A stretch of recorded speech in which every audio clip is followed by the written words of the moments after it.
Praise Lord. Jail से ले आने वाला प्रभु यीशु मसीह की अति पवित्र नाम में सब पवित्र लोगों में से देता हूँ। प्रभु की बेटी दया है, प्रभु ने और भी एक दिन हमें दान दिया। आज भी प्रभु का वचन से हमें सीखने के लिए जो अवसर प्रभु ने बनाकर दिया, वो प्रभु को हम कितना धन्यवाद देना चाहिए। क्योंकि ये वचन जब सुनता है, हम प्रभु को सुनता है, प्रभु हमसे बात कर रहा है। जब प्रभु हमसे बात कर रहा है तो हमें कितना आनंद होना चाहिए, है ना। वो बातों को सुनने के लिए, जानने के लिए और मानने के लिए हमारा उत्साह बढ़ना चाहिए। तो हम लोग अभी कल से हम लोग एक विषय पर ध्यान कर रहा था, मृत्यु और मृत्यु के बाद का जीवन। आपको मालूम है मृत्यु, ये बात मृत्यु किसको दिखाता है? अलगुवाई या दूर हो जाना। दूर हो जाना, मृत्यु का अर्थ दूर हो जाना, मतलब प्रभु से दूर जाना, उसको मृत्यु बोलता है करके मैंने कल भी आपको बताया। आपको याद होगा प्रियो, इसका मतलब मृत्यु वो दूर होना है। तो जीवन किसको बताता? जीवन इसका मतलब संगति को दिखाता, संगति, है ना। मृत्यु और जीवन, मृत्यु दूर होने को दिखाता है तो जीवन संगति को दिखाता, संगति। और अनंत जीवन, अनंत काल का संगति, अनंत काल का संगति। कितना अनोखा बात है। तो उधार पाए हुआ हमको प्रभु ने पुत्र की संगति में बुलाया करके पहला कोरिन्थी पहला अध्याय का 9 वचन में हम लोग पढ़ता है ना। क्या पढ़ता है? परमेश्वर सच्चा है, जिसने तुमको अपने पुत्र हमारे प्रभु यीशु मसीह की संगति में बुलाया है। देखा, पुत्र की संगति में, प्रभु यीशु मसीह के साथ संगति में रहने के लिए हमको बुलाया। कितना श्रेष्ठ बात है प्रियो, है ना। आज उस पुत्र का संगति में, अभी आप ये वचन सुनने के समय में आप उस पुत्र का संगति में है, आप प्रभु यीशु मसीह को सुन रहे हैं। कितना धन्यवाद है, कितना आनंद की बात है। अपने को ये जानना, आज मैंने मृत्यु को पार करके वो अनंत जीवन पाया है कि नहीं, प्रभु यीशु मसीह आज मेरा जिंदगी का प्रभु है कि नहीं, ये बात को हमें जानना चाहिए। तो एक बात खास करके मैं आपको याद देना चाहता हूँ, मृत्यु के बाद के जीवन के बारे में ये दुनिया में कोई भी धर्म हमको नहीं सिखाता। कोई भी धर्म के लोगों को आप पूछो, किसी प्रकार का धर्म के लोगों को पूछो, क्योंकि मेरे जीवन में, मुझे आर्मी सर्विस में आपको मैं बताता हूँ, हमारा यूनिटों में मतलब पंडित जी भी रहता था, मुल्ला भी रहता था, ज्ञानी भी रहता था। मतलब ये लोग एक एक धर्म का पुजारी लोग हैं, याजक लोग हैं, है ना। पंडित जी किसको बोलता? हिंदू लोगों का याजक को बोलता। मुल्ला किसको बोलता? मुसलमान लोगों का याजक को बोलता। और ज्ञानी किसको बोलता? जो सिख धर्म का उपदेष्टा या याजक को बोलता। ऐसे ये लोग सब हमारे यूनिट में रहते थे। तो मैं इन लोगों के साथ जब बात करते थे, उस समय में मृत्यु के बाद के जीवन के बारे में इनको सच में कुछ भी नहीं मालूम। वो बात सुनते ही वो लोग भागना शुरू कर देता। इवन वो लोग जो कर रहे हैं बिल्कुल गलत बात है, हम लोग जानते हैं। मैं एक बात आपको बताना चाहता हूँ, मृत्यु का बाद का जीवन का बारे में ये दुनिया में बताने वाला कोई यूनिवर्सिटी नहीं है, कोई कॉलेज में या कोई भी स्कूल में या कोई रिसर्च सेंटर में कहीं भी नहीं सिखाया जाता। मृत्यु के बाद का जीवन हमें सिर्फ बाइबल में था। और तो बाइबल मानने वाला लोगों में भी बहुत लोग इसका बारे में नहीं जानता, उनका भी ज्ञान इस विषय में अधूरा है। हमें सही ज्ञान प्राप्त करना कितना जरूरी बात है। दुनिया की ज्ञानवान लोग, बुद्धिमान लोग, कहने वाला कई बातें उनका मत है ना। जब नास्तिक लोग हैं, नास्तिक लोग क्या बोलता? मरने के बाद कुछ भी नहीं, मर गया खत्म खत्म, कुछ नहीं है। देखो कितना बड़ा धोखा है प्रियो, है ना। हमारे जीवन में मरने के बाद का जीवन के बारे में दुनिया का बड़े बड़े बुद्धिमान लोग बोल रहे हैं, मरने के बाद कुछ भी नहीं, सब खत्म हो गया। ये बात सच है? कितना झूठ बात है ना। कुछ लोग बोलता है मरने के बाद में उसका अगर शरीर वो मतलब खराब ना हो तो भी संभाल कर रहेगा, तो उसका आत्मा भी अच्छा रहेगा। ऐसा बोल करके हम लोग बोलते ना, मम्मी में बोलेगा तो ये जो मरा हुआ लोथ को मेडिसिन वगैरह डाल करके खराब ना होने के लिए संभाल कर रखने वाला सिस्टम, परंतु प्रियो वो भी धोखा है। क्योंकि उसमें कोई सच्चाई नहीं।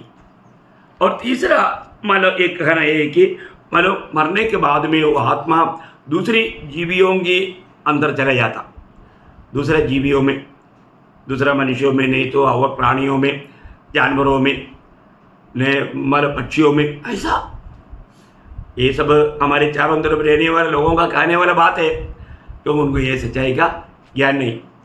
और चौथा एक विचार यह है कि मनुष्य मरने के बाद में वो फिर कोई ना कोई जीवी होकर जन्म लेता है ना। वो ऐसा सर्कल चलते रहता है। अभी एक बार वो गाय बना, दूसरी बार वो कौवा बनेगा, तीसरी बार वो बंदर बनेगा, चौथी बार वो मनुष्य बनेगा, वापस वो ऐसा चक्र घूमते रहता है करके आप लोगों ने सुना होगा। इस प्रकार का कई उपदेश हम दुनिया के लोगों की तरफ से सुनता है। और एक क्रिस्ती धर्म के लोगों के बीच में एक उपदेश है, मनुष्य मरेगा तो मरने के बाद में मनुष्य में पाप है, वो पाप को शुद्ध करने के लिए उनको शुद्धिकरण स्थल या बसपुर खाना, ऐसे एक बात बाइबल में है नहीं, लेकिन ऐसे एक झूठा कहानी बना करके वो लोग बोलता है उनको उनके लिए प्रार्थना करके उनको शुद्ध करके फिर उधर से प्रभु ऊपर लेगा। कितना दुखदायी बात है। और ये जो उपदेश 1400 AD 1430 से 1430 साल से शुरू हुआ, ये सब चरित्र की बात है। इससे पहले उनका बीच में भी ऐसा शिक्षण नहीं थे। तो बोलने का अर्थ क्या है कि हमें इस बात को जानना है कि वास्तव में मरने के बाद में क्या होता है ना। अभी कई बार लोग बोलता भी है मरने के बाद का बात तो कौन बोलेगा, क्योंकि कोई मर करके आया ही नहीं, तभी तो हमको मालूम पड़ेगा कि मरने के बाद में क्या है। परंतु प्रियो, दुनिया के चरित्र में, इतिहास में एकमात्र व्यक्ति है जो कि मृत्यु के ऊपर विजय पाया, उसका नाम प्रभु यीशु मसीह। यीशु मसीह मृत्यु के ऊपर विजय पा करके हमेशा के लिए जीवित प्रभु है। और ये दुनिया में हम पापियों को बचाने के लिए आया, हमारा उद्धार करने के लिए आया। वो हमारा पाप को अपने ऊपर लेकर के सूर्य पर मर गया, गाड़ा गया, तीसरे दिन जी उड़ा। आज भी फालस्तीन देश में उसका कब्र खुला है, वहाँ मरे लिख कर रखा है, वह यहाँ पर नहीं, वो जी उड़ा। प्रियो, वो जी उड़ा हुआ यीशु मसीह ने मरने के बाद का जीवन के बारे में बड़े स्पष्ट रीति में बताया है। मैं आपको बताना चाहता हूँ, हम लोग ये सच्चाई जानना चाहिए प्रियो, क्योंकि बहुत लोगों को मालूम नहीं स्वर्ग क्या है, नरक क्या है। ये सारे बात प्रभु यीशु मसीह स्पष्ट बताया। प्रभु यीशु मसीह बोला मैं स्वर्ग से उतर आया और मैं स्वर्ग में जा रहा हूँ। देखो कितनी बड़ी बात है। स्वर्ग से आया वो एकमात्र व्यक्ति प्रभु यीशु मसीह है, और स्वर्ग में गया हुआ एकमात्र व्यक्ति प्रभु यीशु मसीह है। इसलिए और इवन नरक के बारे में यीशु मसीह ने ही स्पष्ट बताया। इंसान मरने के बाद में कहाँ जाएगा, नरक क्या है, नरक की अवस्था क्या है। प्रियो, ये सारे बात हम जीते जीते जानना कितना जरूरी बात है, क्योंकि हम लोग कितना भी कोशिश करेगा तो भी एक दिन हमें मृत्यु के द्वारा दुनिया से जाना ही है, परंतु आखिर में कहाँ जाएगा ये जानना जरूरी बात है। तो इसमें प्रभु यीशु मसीह और अनेक लोगों का हर प्रकार का शक दूर करने वाला एक संभव कहानी नहीं, एक दृष्टांत नहीं, एक संभव बताया। वो बात हम लूका का सुसमाचार उसका 16 अध्याय उसका 19 से 31 तक का वचनों में हम लोग पढ़ते हैं। थोड़ा आप ध्यान से सुनिएगा। एक धनवान मनुष्य था जो बैंजनी कपड़े और मलमल पहनता और प्रतिदिन सुख विलास और धूमधाम के साथ रहता था। लाजरस नाम का एक कंगाल घाव से भरा हुआ उसके देवड़ी पर छोड़ दिया जाता था, और वह चाहता था कि धनवान की मेज पर की चूटन से अपने पेट भरे, यहाँ तक कि कुत्ते भी आकर उसके घाव को चाटते थे। ऐसा हुआ कि वह कंगाल मर गया और स्वर्गदूत ने उसको लेकर अब्राहम की गोद में पहुंचाया। वह धनी भी मर गया और गाड़ा गया, और अधोलोक में उसे पीड़ा में पड़े हुए अपनी आंखें उठाई और दूर से अब्राहम की गोद में लाजरस को देखा। तब उसने पुकार कर कहा, हे पिता अब्राहम, मुझ पर दया करके लाजरस को भेज दे, ताकि वह अपनी उंगली का सिरा पानी में भिगोकर मेरी जीभ को ठंडा करे, क्योंकि मैं इस ज्वाला में तड़प रहा हूँ। परंतु अब्राहम ने कहा, हे पुत्र, स्मरण कर कि तू अपने जीवन में अच्छी वस्तुएं ले चुका है, और वैसे ही लाजरस बुरी वस्तु है, परंतु अब वह यहाँ शांति पा रहा है और तू तड़प रहा है। इन सब बातों को छोड़ हमारे और तुम्हारे बीच एक भारी गड्ढा ठहराया गया है कि जो यहाँ से उस पार तुम्हारे पास जाना चाहे वे ना जा सके और न कोई वहाँ से इस पार हमारे पास आ सके। उसने कहा, तो हे पिता, मैं तुझसे विनती करता हूँ कि तू उसे मेरे पिता के घर भेज, क्योंकि मेरे 5 भाई हैं। वह उनके सामने इन बातों की गवाही दे, ऐसा न हो कि वे भी इस पीड़ा की जगह में आए। अब्राहम ने उसे कहा, उनके पास तो मूसा और भविष्यवक्ताओं की पुस्तक है, वे उसकी सुने। उसने कहा, नहीं हे पिता अब्राहम, पर यदि कोई मरे हुए में से उनके पास जाए तो वे मन फिरेंगे। उसने उसे कहा, जब वे मूसा और भविष्यवक्ताओं की नहीं सुनते तो यदि मरे हुए में से जो कोई जी भी उठे तो भी उसकी नहीं मानेंगे। देखिए, यहाँ पर बहुत स्पष्ट रूप में यीशु मसीह ने मृत्यु का बाद का जीवन के बारे में बहुत सुंदर रीति में बताया। अभी आप देखिए, यहाँ पर हम क्या देखता, एक धनवान व्यक्ति था। वो कैसे जीवन बिताता था? सुख विलास से, है ना। वो बड़े मानो दरबार का जीवन, एक प्रकार बोलेगा तो दुनिया का खुशियों में डूबा हुआ व्यक्ति था, है ना। तो उनकी उस महल के सामने एक दरिद्र कंगाल व्यक्ति रहते थे। अभी वो धनवान व्यक्ति का नाम यहाँ पर नहीं बताया, क्योंकि आपको मालूम है उसका नाम जीवन का किताब में नहीं, क्योंकि वो प्रभु को त्याग करके धन को अपना ईश्वर मान करके जीने वाला एक व्यक्ति था। आप देखिए, धन कभी भी खराब नहीं, और जो धन को अपना स्वामी बनाएगा तो भयंकर पाप है। आज बहुत से लोग धन को अपना स्वामी करके मानता। यीशु मसीह ने मत्ती 6 अध्याय उसका 24 वचन में कहा हुआ बात आपको याद होगा, मत्ती 6 का 24 में। कोई मनुष्य दो स्वामी की सेवा नहीं कर सकता। कोई भी मनुष्य दो स्वामी का सेवा नहीं कर सकता, क्योंकि वह एक से बैर और दूसरे से प्रेम रखेगा, या एक से मिला रहेगा और दूसरों को तुच्छ जानेगा। तुम परमेश्वर और धन दोनों की सेवा नहीं कर सकते। देखिए, अभी ये व्यक्ति है ना, उसका धन पूरा अपना खुद की खुशियों में उड़ाते थे। आप देखो, है ना, कितना भयंकर बात है। प्रियो, धनवान होने के कारण वो उस यातना स्थल में गया, ऐसा नहीं, और तो वो धन पूरा अपनी स्वार्थता में खा पी करके मस्त रहने के लिए उन्होंने इस्तेमाल किया। वो एक प्रभु के सामने एक बहुत बड़ा निंदा की बात है, क्योंकि आपको मालूम है कैसे भी धन कमाओ और आलीशान जीवन बिताओ, ऐसा सिद्धांत का बहुत लोग हैं। आपको मालूम है, जब पौलुस भी तीमुथियुस का पहला पत्री उसका 6 अध्याय का 10 वचन में जब हम देखता है, क्योंकि रुपए का लोभ सब प्रकार की बुराई की जड़ है। देखा, रुपये का लोभ सब प्रकार का बुराई का जड़ है, जिसे प्राप्त करने का प्रयत्न करते हुए बहुत ने विश्वास से भटक कर अपने आप को नाना प्रकार के दुखों से छलनी बना लिया है। इतना दुख की बात है ना प्रियो, है ना। इसका मतलब क्या है कि ये दुनिया का जीवन में धन के पीछे लालच करके चलना कितना भयंकर दोष है, गुनाह है। आज भी बहुत लोगों को मानो कितना भी धन मिलेगा तो भी उनको तसल्ली नहीं। वो धन उनका एक प्रकार मानो उनका लक्ष्य रह गया। वो बात बहुत धोखा है। और धन मिल गया तो वो खुद को खुशी मनाने के लिए इस्तेमाल करता। ऐसे एक व्यक्ति के बारे में लूका में हम पढ़ता है 12 अध्याय में, आपको याद होगा। एक व्यक्ति को बहुत ज़्यादा फसल मिला, तो व्यक्ति ये सब इकट्ठा करके अपने आप को खाने वाला बात और प्रभु खाने वाला बात आपको मालूम होगा, उसका 12 अध्याय का 20-21 वचन। परंतु परमेश्वर ने उससे कहा, हे मूर्ख, इसी रात तेरा प्राण तुझसे ले लिया जाएगा। तब जो कुछ तूने इकट्ठा किया है वह किसका होगा?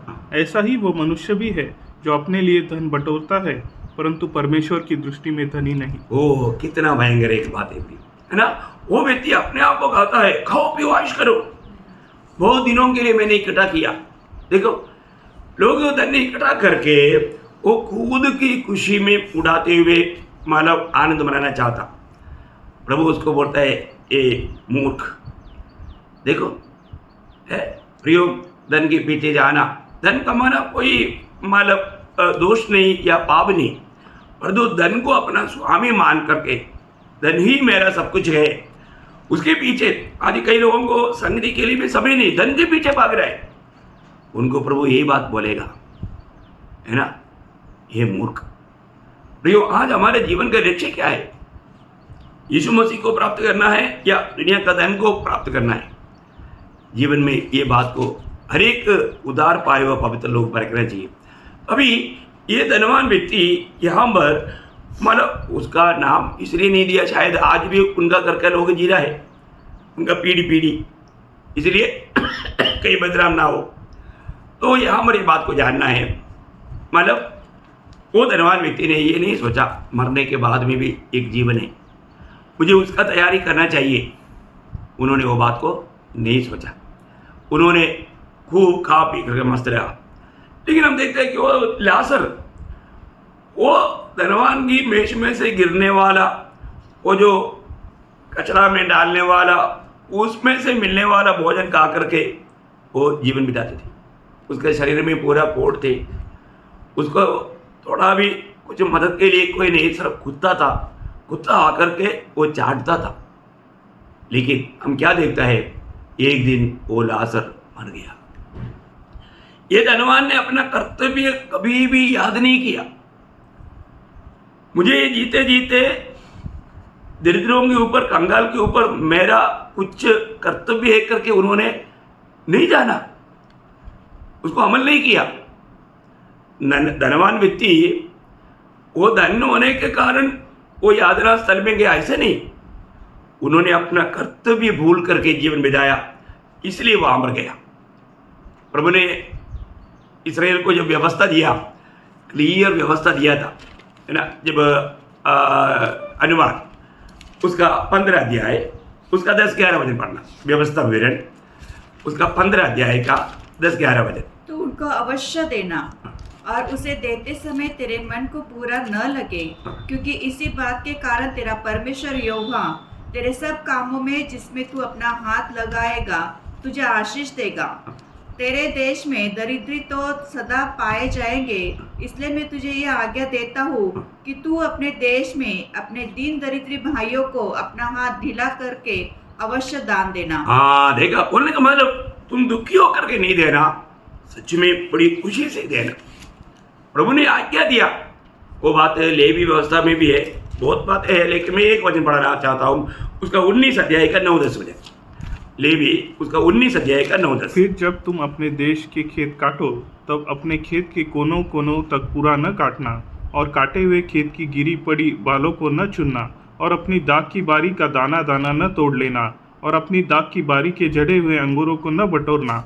उन्हें दीन और परदेशी लोगों के लिए छोड़ देना, मैं तुम्हारा परमेश्वर यहोवा हूँ। देखा, दीन और परदेशियों के ऊपर प्रभु का कितना ख्याल था, है ना।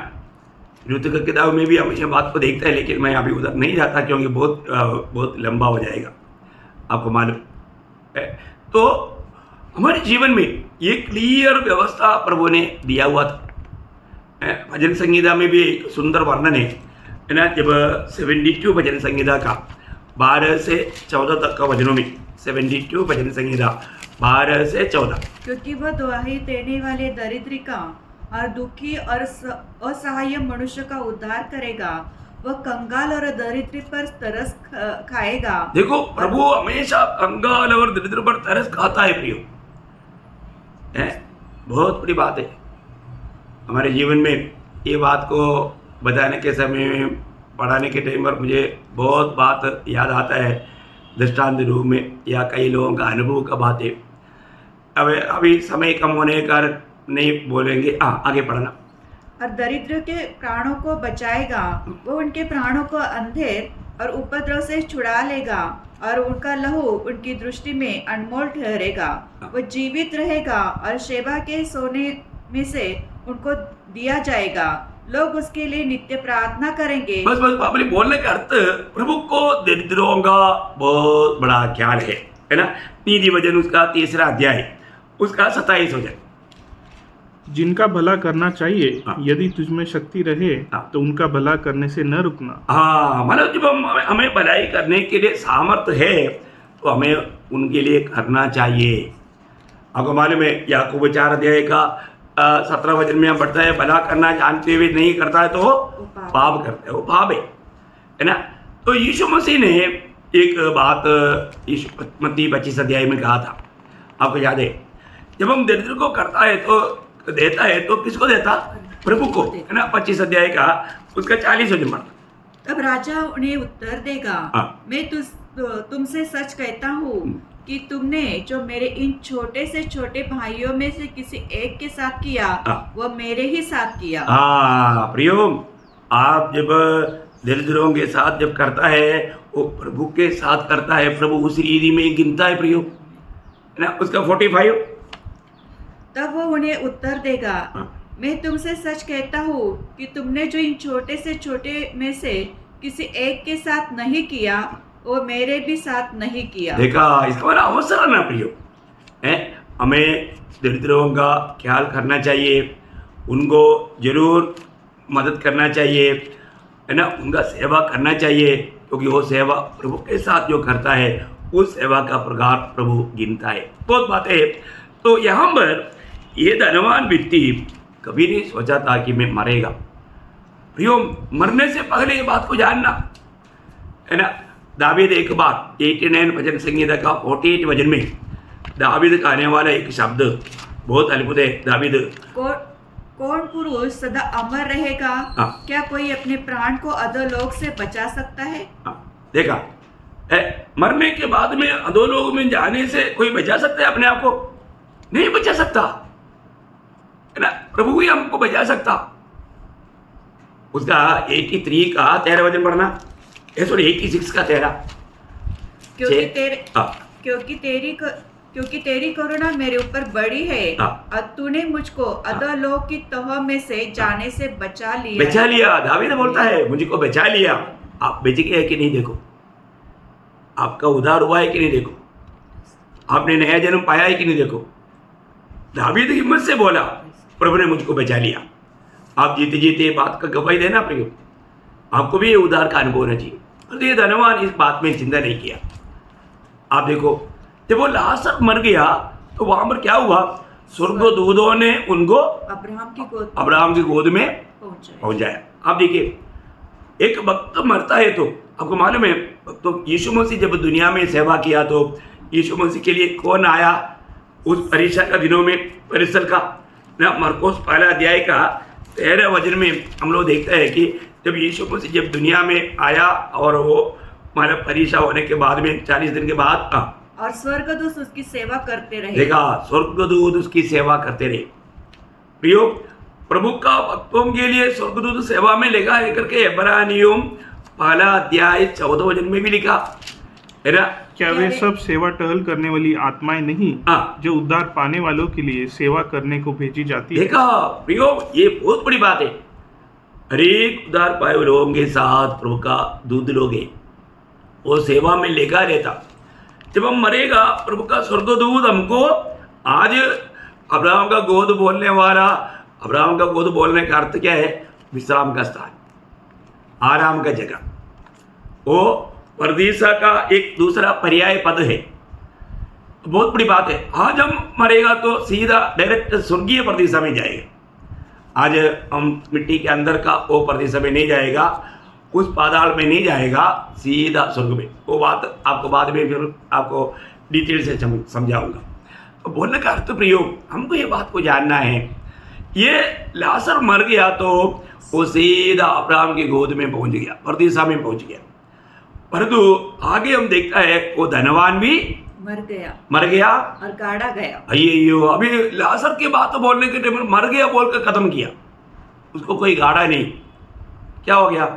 क्योंकि वो काम कुत्ता ने किया, क्योंकि कुत्ता ही चाटता था ना, तो बाकी सेवा भी कुत्ता ने किया होगा, हम वो समझ सकते हैं। और ये धनवान जब मर गया उसको खबर मिला, क्योंकि उनको बड़ा आदमी है ना, बड़े बड़े लोग, उस समय का बिशप है ना, बिशप भी आकर के, पोप भी आया होगा, क्योंकि धनवान है ना, ऐसा जगह पे आकर के स्वर्गवास हो गया बोला।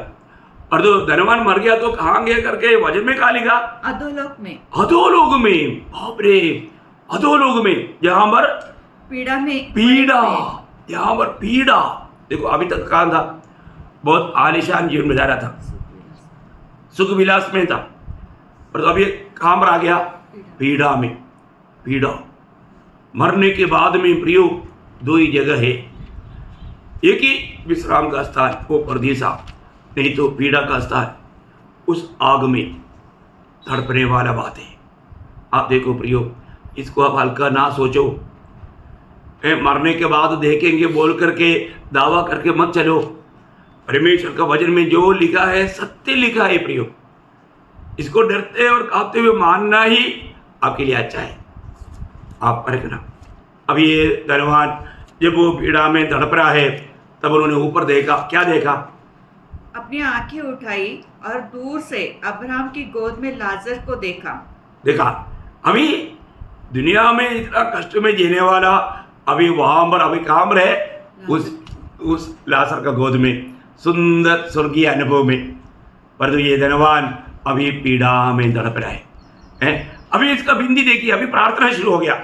तब उसने पुकार कर कहा, हे पिता अब्राहम, मुझ पर दया करके लाजर को भेज दे, ताकि वह अपनी उंगली का सिरा पानी में भिगोकर मेरी जीभ को ठंडा करे, क्योंकि मैं इस ज्वाला में तड़प रहा हूँ। देखा, अभी वो लाजर यहाँ पर पूरा शरीर में मतलब फोड़ पड़ करके निकल करके बहुत पास आने वाला लाजर अभी पूर्ण आरोग्यवान होकर के एकदम जवान रूप में वहां मरे। आप देखो प्रियो, इतना हालत बदल गया है ना। अभी ये धनवान बोलता है उस मेरा जीव का ये ना शुरू, ये जीव का इतना थोड़ा भी एक बूंद भी मिले तो मेरे को बहुत सांत्वना मिलेगा। एक बूंद के लिए तड़प रहा है ना। दुनिया में रहने के टाइम पर पानी भी नहीं पीता, कोका कोला पीता था, थम्स अप पीता था, है ना, कूल ड्रिंक्स चाहिए था। अभी वो उधर का वो जल का एक बूंद भी मिले,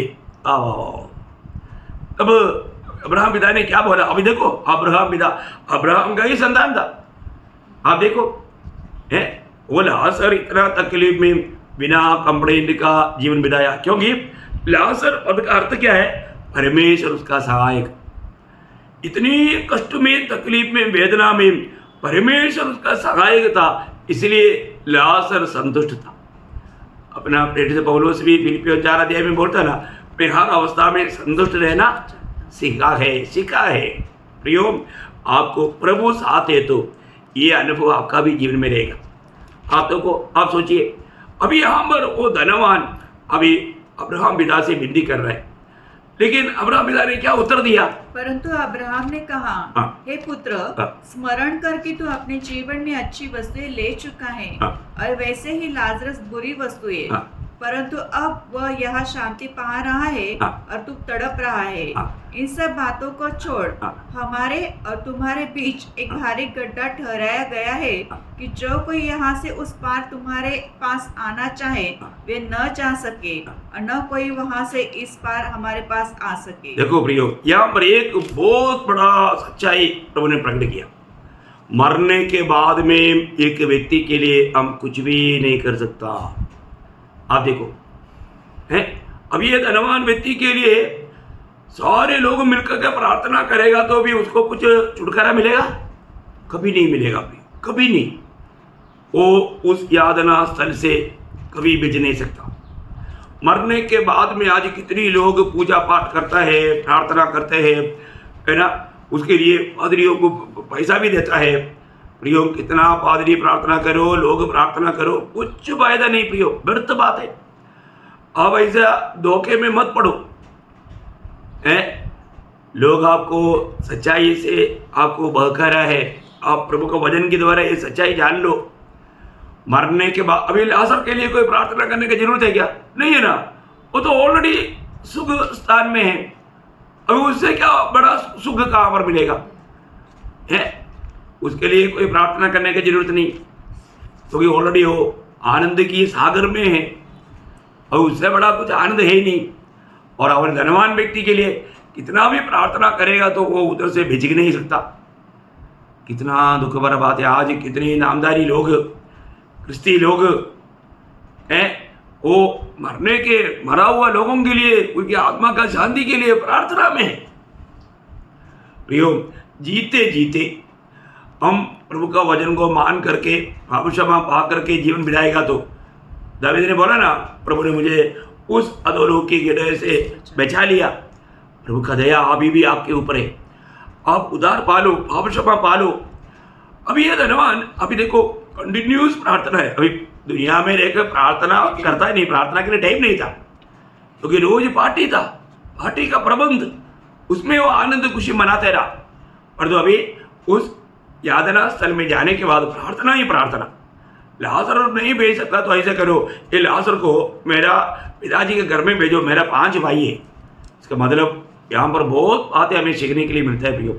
मरने के बाद में भी अपने ज़िंदगी के बारे में याद आइस रहेगा, अपनी भाई बहनों के बारे में, बच्चों के बारे में याद आइस रहेगा। याद रखना प्रियो, है ना।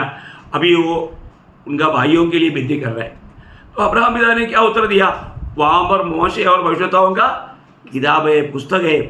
प्रभु का वचन पर जो विश्वास नहीं करता, एक मुर्दा व्यक्ति वहाँ पर जाएगा तो भी वो विश्वास नहीं करेगा। अभी आप बोलो जी उड़ा हुआ यीशु मसीह का गवाही देता है, उसको भी लोग क्या बोलता, नहीं, वो जी नहीं उड़ा, वो तो उसको तो चोरी करके लेकर गया, उसके रोत लापता कर दिया। देखो क्या क्या झूठी बात फैला था। सच्चाई को विश्वास करने के लिए, मानने के लिए वो तैयार नहीं। हमें इस बात को जानना प्रियो, आज मेरे जीवन में मैं आज मर गया, कहाँ जाएगा, ये बात का मुझे यकीन है क्या? ये बात का यकीन यहाँ पर पाना प्रियो। और आपने प्रभु यीशु मसीह पर विश्वास किया है, आपको आनंद जीवन मिल चुका है। इसका मतलब प्रभु के साथ का संगति आपका शुरू हो गया, वो आनंद काल तक रहेगा। और आपने यीशु मसीह को नहीं स्वीकारा तो आपके ऊपर प्रभु का क्रोध है। आप प्रभु का क्रोध का पात्र बन करके उस यातना स्थल में, उस तड़पने वाला स्थानों में आप पहुंच जाएगा। आपको परखना है। मैं समय को देख करके मैं थोड़ा जल्दी कर रहा हूँ। मैं आपको बताऊँ, ये बातें आपको भी मालूम, आपको भी जानना चाहिए कि आज ये जीवन की यात्रा में मैं कहाँ जा रहा हूँ। मैं आज मर गया तो मेरा आनंद काल मैं कहाँ बिताएगा। प्रियो, ये जीवन बहुत छोटा सा है। मैं पिछली बार कल भी आपको बताया, ये छोटा सा जीवन प्रभु ने इसलिए हमें दिया, उस आनंददा का तैयारी के लिए। यदि हम पर हम सही रीति में उसका तैयारी नहीं किया है तो आनंददा हमारे लिए रोने का स्थान बन जाएगा। और वहाँ पर रोना, दांत पीसना, कुड़कुड़ाना का सिवा कुछ नहीं। और वो 1-2 दिन नहीं के लिए नहीं, 1-2 साल के लिए नहीं, आनंद काल के लिए। इसलिए फर्क हो गया। आज अपने जीवन में मैं आज अगर मर गया तो मैं स्वर्ग में प्रभु के साथ मिलेगा, ये बात को मैं गवाही दे पाएगा क्या? और ऐसा नहीं है तो आप बहुत धोखा में हैं। तो प्रभु यीशु मसीह पर विश्वास करने के द्वारा आपको पाप क्षमा है। मैंने पिछले दिनों में कई क्लासेस आपको दिया, नए जन्म के ऊपर, उद्धार के ऊपर। सुनना प्रियो, ध्यान से सुनना और अमल करना। इसी प्रकार भी ये अवसर नष्ट ना करे, और नष्ट किया बाद में कोई प्रकार का बचने के लिए मौका नहीं, धोखा हो जाएगा।